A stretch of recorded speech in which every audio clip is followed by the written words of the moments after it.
ಪ್ರಧಾನಿ ಮೋದಿ ಅವರ ಅಜೆಂಡಾ ದೆಹಲಿ ಚುನಾವಣೆಯಲ್ಲಿ ವರ್ಕೌಟ್ ಆಗಿದೆ.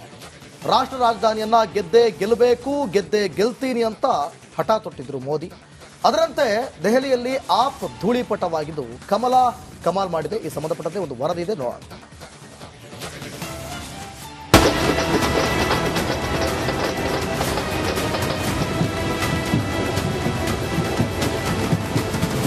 ದೇಶವನ್ನೇ ಗೆದ್ದ ನರೇಂದ್ರ ಮೋದಿಗೆ ದೆಹಲಿ ಗೆಲ್ಲೋಕಾಗಲಿಲ್ವಾ ಎಂಬ ಕೊರಗು ಮೊದಲಿನಿಂದಲೂ ಇತ್ತು. ಆದರೆ ರಾಷ್ಟ್ರ ರಾಜಧಾನಿಯಲ್ಲಿ ಕೇಸರಿ ಅಲೆಗೆ ಎಎಪಿ ತರಗೆಲೆಗಳಂತೆ ಉದುರಿ ಹೋಗಿದೆ. 27 ವರ್ಷಗಳ ನಂತರ ದೆಹಲಿಯಲ್ಲಿ ಬಿಜೆಪಿ ಮತ್ತೆ ಅಧಿಕಾರಕ್ಕೆ ಬಂದಿದೆ. ಭಾಜಪಾ ಗೆಲುವಿನೊಂದಿಗೆ ಆಮ್ ಆದ್ಮಿಯ ದೆಹಲಿ ಅಧ್ಯಾಯ ಕೊನೆಯಾಗಿದೆ. ದೆಹಲಿಯಲ್ಲಿ ಮೋದಿ ಬಿಜೆಪಿ ಕ್ರೇಜಿ ಕಿಯಾ, ಕೇಸರಿ ಸುನಾಮಿಗೆ ಹೊರಕ್ಕೆ ಡರ್ಘಯ.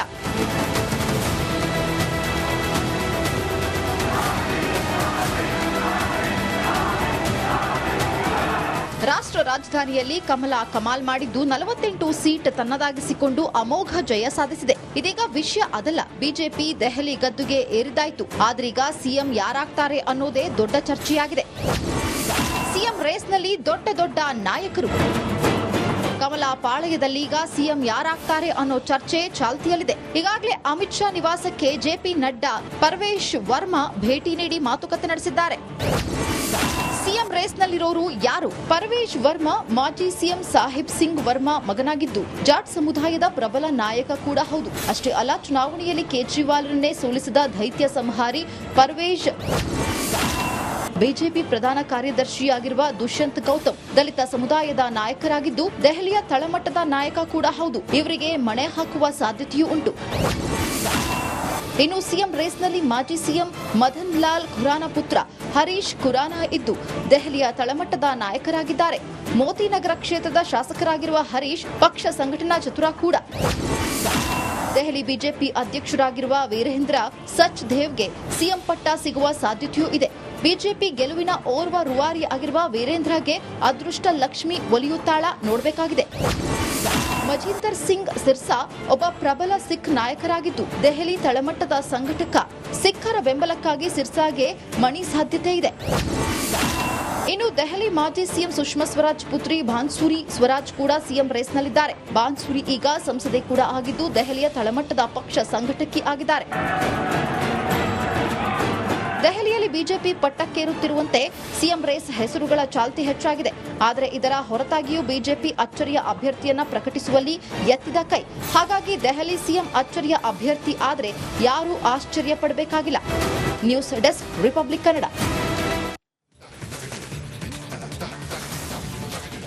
ದೆಹಲಿ ಗದ್ದುಗೆ ಬಿಜೆಪಿ ಏರಿದೆ. ಈಗ ಮುಖ್ಯಮಂತ್ರಿ ಯಾರು ಅನ್ನುವಂತಹ ಪ್ರಶ್ನೆ ಕಾಡ್ತಾ ಇರುವಂತದ್ದು. ಹಲವು ಹೆಸರುಗಳು ಓಡಾಡ್ತಾ ಇದೆ.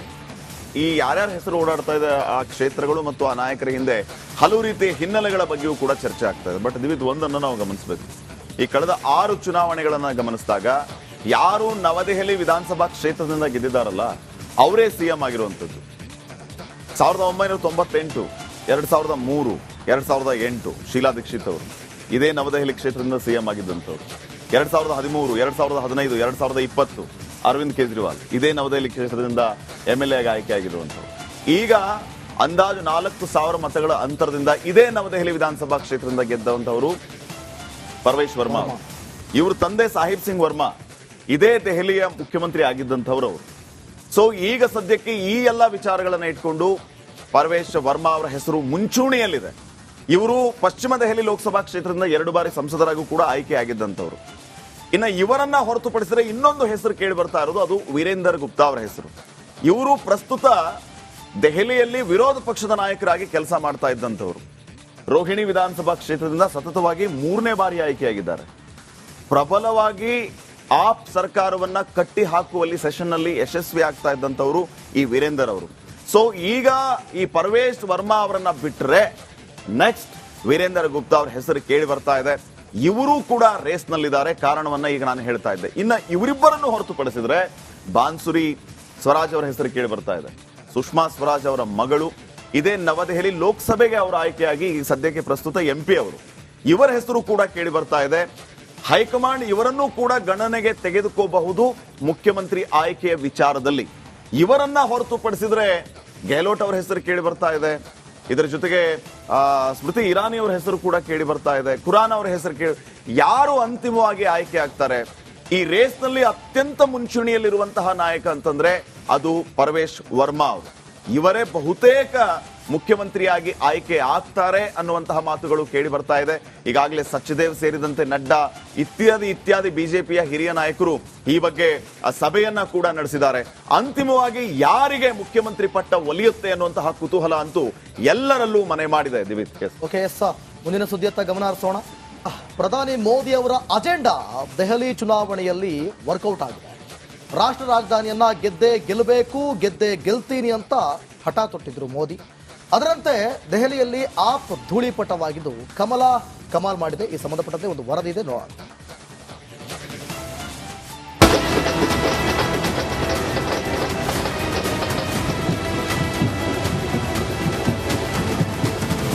ದೇಶವನ್ನೇ ಗೆದ್ದ ನರೇಂದ್ರ ಮೋದಿಗೆ ದೆಹಲಿ ಗೆಲ್ಲೋಕಾಗಲಿಲ್ವಾ ಎಂಬ ಕೊರಗು ಮೊದಲಿನಿಂದಲೂ ಇತ್ತು. ಆದರೆ ರಾಷ್ಟ್ರ ರಾಜಧಾನಿಯಲ್ಲಿ ಕೇಸರಿ ಅಲೆಗೆ ಎಎಪಿ ತರಗೆಲೆಗಳಂತೆ ಉದುರಿ ಹೋಗಿದೆ. 27 ವರ್ಷಗಳ ನಂತರ ದೆಹಲಿಯಲ್ಲಿ ಬಿಜೆಪಿ ಮತ್ತೆ ಅಧಿಕಾರಕ್ಕೆ ಬಂದಿದೆ. ಭಾಜಪ ಗೆಲುವಿನೊಂದಿಗೆ ಆಮ್ ಆದ್ಮಿಯ ದೆಹಲಿ ಅಧ್ಯಾಯ ಕೊನೆಯಾಗಿದೆ. ದೆಹಲಿಯಲ್ಲಿ ಮೋದಿ ಬಿಜೆಪಿ ಕ್ರೇಜಿ ಖಿಯಾ. ಕೇಸರಿ ಸುನಾಮಿಗೆ ಹೊರಕ್ಕೆ ಡರ್ಘಯ.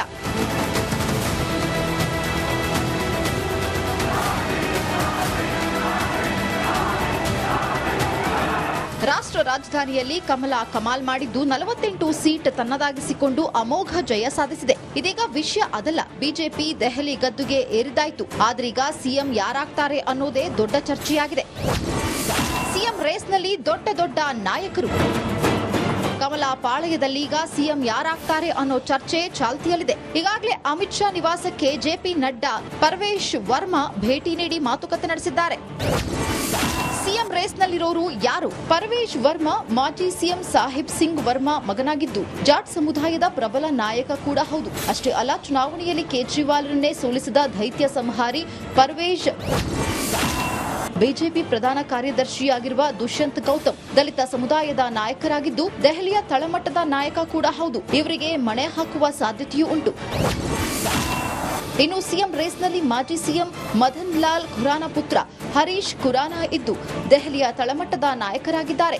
ಮೋತಿ ನಗರ ಕ್ಷೇತ್ರದ ಶಾಸಕರಾಗಿರುವ ಹರೀಶ್ ಪಕ್ಷ ಸಂಘಟನಾ ಚತುರ ಕೂಡ. ದೆಹಲಿ ಬಿಜೆಪಿ ಅಧ್ಯಕ್ಷರಾಗಿರುವ ವೀರೇಂದ್ರ ಸಚ್ದೇವ್ಗೆ ಸಿಎಂ ಪಟ್ಟ ಸಿಗುವ ಸಾಧ್ಯತೆಯೂ ಇದೆ. ಬಿಜೆಪಿ ಗೆಲುವಿನ ಓರ್ವ ರೂವಾರಿ ಆಗಿರುವ ವೀರೇಂದ್ರಗೆ ಅದೃಷ್ಟ ಲಕ್ಷ್ಮಿ ಒಲಿಯುತ್ತಾಳ ನೋಡಬೇಕಾಗಿದೆ. ಮಜೀಂದರ್ ಸಿಂಗ್ ಸಿರ್ಸಾ ಒಬ್ಬ ಪ್ರಬಲ ಸಿಖ್ ನಾಯಕರಾಗಿದ್ದು ದೆಹಲಿ ತಳಮಟ್ಟದ ಸಂಘಟಕ. ಸಿಖ್ಖರ ಬೆಂಬಲಕ್ಕಾಗಿ ಸಿರ್ಸಾಗೆ ಮಣಿ ಸಾಧ್ಯತೆ ಇದೆ. ಇನ್ನು ದೆಹಲಿ ಮಾಜಿ ಸಿಎಂ ಸುಷ್ಮಾ ಸ್ವರಾಜ್ ಪುತ್ರಿ ಬಾನ್ಸುರಿ ಸ್ವರಾಜ್ ಕೂಡ ಸಿಎಂ ರೇಸ್ನಲ್ಲಿದ್ದಾರೆ. ಬಾನ್ಸುರಿ ಈಗ ಸಂಸದೆ ಕೂಡ ಆಗಿದ್ದು ದೆಹಲಿಯ ತಳಮಟ್ಟದ ಪಕ್ಷ ಸಂಘಟಕಿ ಆಗಿದ್ದಾರೆ. ದೆಹಲಿಯಲ್ಲಿ ಬಿಜೆಪಿ ಪಟ್ಟಕ್ಕೇರುತ್ತಿರುವಂತೆ ಸಿಎಂ ರೇಸ್ ಹೆಸರುಗಳ ಚಾಲ್ತಿ ಹೆಚ್ಚಾಗಿದೆ. ಆದರೆ ಇದರ ಹೊರತಾಗಿಯೂ ಬಿಜೆಪಿ ಅಚ್ಚರಿಯ ಅಭ್ಯರ್ಥಿಯನ್ನ ಪ್ರಕಟಿಸುವಲ್ಲಿ ಎತ್ತಿದ ಕೈ. ಹಾಗಾಗಿ ದೆಹಲಿ ಸಿಎಂ ಅಚ್ಚರಿಯ ಅಭ್ಯರ್ಥಿ ಆದರೆ ಯಾರೂ ಆಶ್ಚರ್ಯ ಪಡಬೇಕಾಗಿಲ್ಲ. News desk, Republic Kannada. Delhi ಗದ್ದುಗೆ ಬಿಜೆಪಿ ಏರಿದೆ. ಈಗ ಮುಖ್ಯಮಂತ್ರಿ ಯಾರು ಅನ್ನುವಂತಹ ಪ್ರಶ್ನೆ ಕಾಡ್ತಾ ಇರುವಂತದ್ದು. ಹಲವು ಹೆಸರುಗಳು ಓಡಾಡ್ತಾ ಇದೆ. ಈ ಯಾರ್ಯಾರ ಹೆಸರು ಓಡಾಡ್ತಾ ಇದೆ ಆ ಕ್ಷೇತ್ರಗಳು ಮತ್ತು ಆ ನಾಯಕರ ಹಿಂದೆ ಹಲವು ರೀತಿಯ ಹಿನ್ನೆಲೆಗಳ ಬಗ್ಗೆಯೂ ಕೂಡ ಚರ್ಚೆ ಆಗ್ತಾ ಇದೆ. ಬಟ್ ದಿವಿತ್, ಒಂದನ್ನು ನಾವು ಗಮನಿಸಬೇಕು. ಈ ಕಳೆದ 6 ಚುನಾವಣೆಗಳನ್ನ ಗಮನಿಸಿದಾಗ ಯಾರು ನವದೆಹಲಿ ವಿಧಾನಸಭಾ ಕ್ಷೇತ್ರದಿಂದ ಗೆದ್ದಿದ್ದಾರಲ್ಲ ಅವರೇ ಸಿಎಂ ಆಗಿರುವಂತದ್ದು. 1998, 2003, 2008 ಶೀಲಾ ದೀಕ್ಷಿತ್ ಅವರು ಇದೇ ನವದೆಹಲಿ ಕ್ಷೇತ್ರದಿಂದ ಸಿಎಂ ಆಗಿದ್ದಂಥವ್ರು. 2013, 2015, 2020 ಅರವಿಂದ್ ಕೇಜ್ರಿವಾಲ್ ಇದೇ ನವದೆಹಲಿ ಕ್ಷೇತ್ರದಿಂದ MLA ಆಗಿ ಆಯ್ಕೆ ಆಗಿರುವಂಥವ್ರು. ಈಗ ಅಂದಾಜು 4,000 ಮತಗಳ ಅಂತರದಿಂದ ಇದೇ ನವದೆಹಲಿ ವಿಧಾನಸಭಾ ಕ್ಷೇತ್ರದಿಂದ ಗೆದ್ದಂಥವರು ಪರ್ವೇಶ್ ವರ್ಮಾ ಅವರು. ಇವ್ರ ತಂದೆ ಸಾಹಿಬ್ ಸಿಂಗ್ ವರ್ಮಾ ಇದೇ ದೆಹಲಿಯ ಮುಖ್ಯಮಂತ್ರಿ ಆಗಿದ್ದಂಥವ್ರು ಅವರು. ಸೊ ಈಗ ಸದ್ಯಕ್ಕೆ ಈ ಎಲ್ಲ ವಿಚಾರಗಳನ್ನ ಇಟ್ಕೊಂಡು ಪರ್ವೇಶ್ ವರ್ಮಾ ಅವರ ಹೆಸರು ಮುಂಚೂಣಿಯಲ್ಲಿದೆ. ಇವರು ಪಶ್ಚಿಮ ದೆಹಲಿ ಲೋಕಸಭಾ ಕ್ಷೇತ್ರದಿಂದ 2 ಬಾರಿ ಸಂಸದರಾಗೂ ಕೂಡ ಆಯ್ಕೆ ಆಗಿದ್ದಂಥವ್ರು. ಇನ್ನು ಇವರನ್ನ ಹೊರತುಪಡಿಸಿದರೆ ಇನ್ನೊಂದು ಹೆಸರು ಕೇಳಿ ಬರ್ತಾ ಇರೋದು ಅದು ವೀರೇಂದರ್ ಗುಪ್ತಾ ಅವರ ಹೆಸರು. ಇವರು ಪ್ರಸ್ತುತ ದೆಹಲಿಯಲ್ಲಿ ವಿರೋಧ ಪಕ್ಷದ ನಾಯಕರಾಗಿ ಕೆಲಸ ಮಾಡ್ತಾ ಇದ್ದಂಥವ್ರು. ರೋಹಿಣಿ ವಿಧಾನಸಭಾ ಕ್ಷೇತ್ರದಿಂದ ಸತತವಾಗಿ 3ನೇ ಬಾರಿ ಆಯ್ಕೆಯಾಗಿದ್ದಾರೆ. ಪ್ರಬಲವಾಗಿ ಆಪ್ ಸರ್ಕಾರವನ್ನ ಕಟ್ಟಿ ಹಾಕುವಲ್ಲಿ ಸೆಷನ್ ನಲ್ಲಿ ಯಶಸ್ವಿ ಆಗ್ತಾ ಇದ್ದಂತವರು ಈ ವೀರೇಂದರ್ ಅವರು. ಸೊ ಈಗ ಈ ಪರ್ವೇಶ್ ವರ್ಮಾ ಅವರನ್ನ ಬಿಟ್ಟರೆ ನೆಕ್ಸ್ಟ್ ವೀರೇಂದರ್ ಗುಪ್ತಾ ಅವ್ರ ಹೆಸರು ಕೇಳಿ ಬರ್ತಾ ಇದೆ. ಇವರು ಕೂಡ ರೇಸ್ ನಲ್ಲಿದ್ದಾರೆ. ಕಾರಣವನ್ನ ಈಗ ನಾನು ಹೇಳ್ತಾ ಇದ್ದೆ. ಇನ್ನ ಇವರಿಬ್ಬರನ್ನು ಹೊರತುಪಡಿಸಿದ್ರೆ ಬಾನ್ಸುರಿ ಸ್ವರಾಜ್ ಅವರ ಹೆಸರು ಕೇಳಿ ಬರ್ತಾ ಇದೆ. ಸುಷ್ಮಾ ಸ್ವರಾಜ್ ಅವರ ಮಗಳು, ಇದೇ ನವದೆಹಲಿ ಲೋಕಸಭೆಗೆ ಅವರ ಆಯ್ಕೆಯಾಗಿ ಸದ್ಯಕ್ಕೆ ಪ್ರಸ್ತುತ MP ಅವರು, ಇವರ ಹೆಸರು ಕೂಡ ಕೇಳಿ ಬರ್ತಾ ಇದೆ. ಹೈಕಮಾಂಡ್ ಇವರನ್ನು ಕೂಡ ಗಣನೆಗೆ ತೆಗೆದುಕೋಬಹುದು ಮುಖ್ಯಮಂತ್ರಿ ಆಯ್ಕೆಯ ವಿಚಾರದಲ್ಲಿ. ಇವರನ್ನ ಹೊರತುಪಡಿಸಿದ್ರೆ ಗೆಹ್ಲೋಟ್ ಅವರ ಹೆಸರು ಕೇಳಿ ಬರ್ತಾ ಇದೆ. ಇದರ ಜೊತೆಗೆ ಸ್ಮೃತಿ ಇರಾನಿ ಅವರ ಹೆಸರು ಕೂಡ ಕೇಳಿ ಬರ್ತಾ ಇದೆ. ಖುರಾನ ಅವರ ಹೆಸರು ಕೇಳಿ, ಯಾರು ಅಂತಿಮವಾಗಿ ಆಯ್ಕೆ ಆಗ್ತಾರೆ ಈ ರೇಸ್ ನಲ್ಲಿ ಅತ್ಯಂತ ಮುಂಚೂಣಿಯಲ್ಲಿರುವಂತಹ ನಾಯಕ ಅಂತಂದ್ರೆ ಅದು ಪರ್ವೇಶ್ ವರ್ಮಾ ಅವರು. ಇವರೇ ಬಹುತೇಕ ಮುಖ್ಯಮಂತ್ರಿಯಾಗಿ ಆಯ್ಕೆ ಆಗ್ತಾರೆ ಅನ್ನುವಂತಹ ಮಾತುಗಳು ಕೇಳಿ ಬರ್ತಾ ಇದೆ. ಈಗಾಗಲೇ ಸಚ್ದೇವ್ ಸೇರಿದಂತೆ ನಡ್ಡಾ ಇತ್ಯಾದಿ ಬಿಜೆಪಿಯ ಹಿರಿಯ ನಾಯಕರು ಈ ಬಗ್ಗೆ ಸಭೆಯನ್ನ ಕೂಡ ನಡೆಸಿದ್ದಾರೆ. ಅಂತಿಮವಾಗಿ ಯಾರಿಗೆ ಮುಖ್ಯಮಂತ್ರಿ ಪಟ್ಟ ಒಲಿಯುತ್ತೆ ಅನ್ನುವಂತಹ ಕುತೂಹಲ ಅಂತೂ ಎಲ್ಲರಲ್ಲೂ ಮನೆ ಮಾಡಿದೆ. ದಿವಿತ್, ಓಕೆ, ಎಸ್, ಮುಂದಿನ ಸುದ್ದಿಯತ್ತ ಗಮನ ಹರಿಸೋಣ.